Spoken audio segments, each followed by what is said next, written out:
दोस्तों अस्सलाम वालेकुम, आदाब। आज मैं आपको एक ऐसी हदीस बताने जा रहा हूँ जो नबी करीम सल्लल्लाहु अलैहि वसल्लम ने अपने सहाबियों को बताई।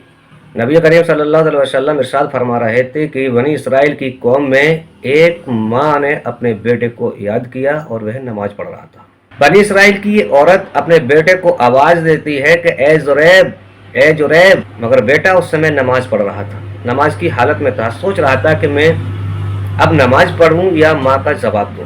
वह ये सोच रहा था कि मैं अल्लाह को जवाब दूं, अल्लाह की इबादत कर रहा हूं, या फिर अपनी माँ को जवाब दूं। माँ ने फिर दोबारा पुकारा, जुरैब, लेकिन वह फिर यही सोचता रहा कि अल्लाह, मैं तेरे आगे सजदा कर रहा हूँ, तेरी इबादत में हूँ, अब मैं माँ को जवाब दूं या तुझे जवाब दूं। फिर तीसरी बार माँ ने पुकारा, जुरैब, लेकिन उसने जवाब नहीं दिया और नमाज पढ़ता रहा। माँ ने तंग आकर तीसरी मर्तबा उसे बद्दुआ दे दी कि जुरैब, जब तक तुझे मौत न आए, जब तक तू किसी फाहिशा औरत का मुंह न देखे। यानी इसका मतलब ये हुआ कोई बदकार औरत उस पर लांछन लगाए। कुछ दिनों के बाद एक फाहिशा औरत बदकार ने आरोप लगाया, मेरे पेट में जो बच्चा है वो जुरैब का है। जब ये आरोप लगा तो जुरैब रोने लगे, अल्लाह की बारगाह में गिड़गिड़ाने लगे कि या अल्लाह, ये कैसे होगा, ये गुनाह जब मैंने किया नहीं और मुझ पर इसका आरोप लग रहा है, या अल्लाह तू ही मुझे इससे निकाल। तो जब वो बच्चा पैदा हुआ, तुरंत का पैदा हुआ बच्चा था, और बच्चे के लिए जब लोगों ने पूछा ये किसका है, तो उस फाहिशा औरत ने कहा कि जुरैब का है। तो उस फाहिशा औरत के आरोप से जुरैब को लोगों ने घेर लिया और कहा कि ये बच्चा तेरा है। तो जुरैब ने कहा, ये बच्चा मेरा नहीं है, मैं इस बच्चे से ही खुद पूछता हूँ कि बच्चा तेरा बाप कौन है। जुरैब ने जैसे ही उस बच्चे से पूछा तेरा बाप कौन है, तो बच्चे ने जवाब दिया, मेरा बाप फला गरड़िया है, जिसके साथ ये बकरियां चराया करती थी। तो दोस्तों, अल्लाह वालों को लालचन भी लगे तो अल्लाह तबारक व तआला अपनी रहमत से उसे बचा लेता है।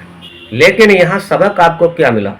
सबक ये मिला कि माँ अगर आपको नमाज में भी पुकारे तो उसको जवाब दो, उसकी बद्दुआ न लो, क्योंकि माँ का मर्तबा बहुत बड़ा है।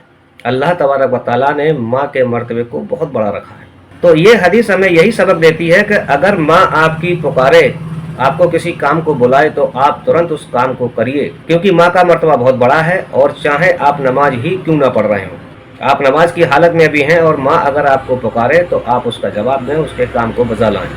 तो मेरे प्यारे दोस्तों, वालिदैन के हक से कोई भी इंसान बच नहीं सकता, चाहे वह कितनी ही खिदमत कर ले, क्योंकि माँ जिस समय उसे अपने पेट में रखती है 9 माह, तो उसकी एक चीख के बदले का इंसान पूरी ज़िंदगी खिदमत करने के बाद भी पूरा नहीं कर सकता।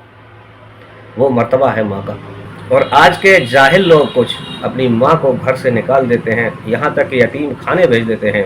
ऐसी औलाद पर अल्लाह तबारक व तआला की बहुत बड़ी लानत है। वालिदैन का हुकूक बहुत बड़ा है और वालिदैन की जो भी बात हो उसे मानना चाहिए। शरीयत के मुताबिक वालिदैन जिस काम को हुक्म दें और औलाद को बजा लाना चाहिए, उसको मना नहीं करना चाहिए, चाहे वो कितना ही दुश्वार क्यों ना हो। तो प्यारे दोस्तों, मैंने आपको बताया वालिदैन के हुकूक बहुत बड़े हैं। वालिदैन के हुकूक से कोई भी इंसान छुटकारा नहीं पा सकता। अल्लाह ही अपनी रहमत से उसे बख्शता है और अल्लाह बहुत बड़ा मेहरबान है, बख्शने वाला है।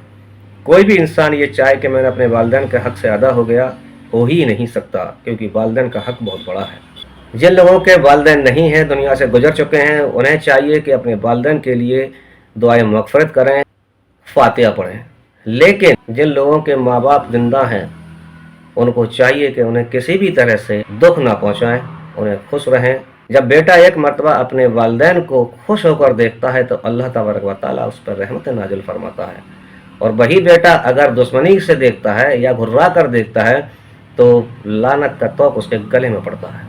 तो दोस्तों, मेरी वीडियो आपको कैसी लगी? अगर आपको अच्छी लगी है तो आप इसे शेयर करिए, चैनल को सब्सक्राइब करिए और ऐसे ही जानकारी के लिए हमारे साथ बने रहिए। हम आपको ऐसे ही ताज़ा अपडेट देते रहेंगे, दीन और इस्लाम की जानकारी देते रहेंगे।